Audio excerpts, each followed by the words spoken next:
in the library doing research.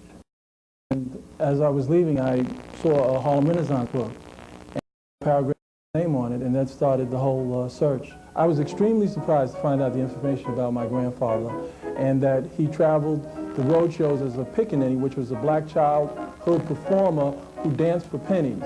Grant Reid has unearthed a personal family treasure of historical importance, one which led him on a fascinating 2-year journey. My grandfather and his wife, the first black act for Schubert Vaudeville when Schubert started vaudeville. From there, he was noticed by a manager named Jimmy O'Neill, who gave him a carte blanche budget to produce Plantation Days, which traveled around the country and became a very, very big hit.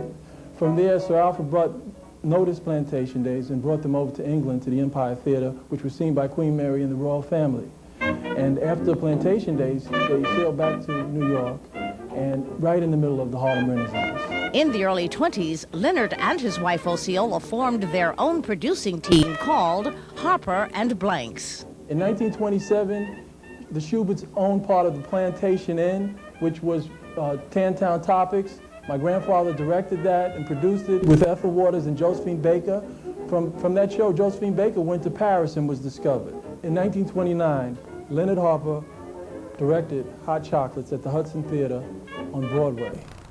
It was one of the biggest black productions ever. Ain't Misbehavin' and Black and Blue were the main hit songs that came out of that show. Fats Waller was the piano player in Hot Chocolates. My grandfather put Louis Armstrong to do a solo number of Black and Blue and also sing. That created such a sensation. At the opening night, my grandfather placed Bojangles in the front row seat, and as a surprise, Bojangles would pop up out of the seat and do a tap dance number, and then Ethel Waters, who was the diva of that time, was sitting in her seat, and she got up and sang beautifully. The production team of Harper and Blank and the famous Hopperettes chorus line was sought out by many entertainment establishments. Connie's Inn, the Hudson Theater, and the Apollo Theater, to name a few. Came the Depression, and revue entertainment began to die out.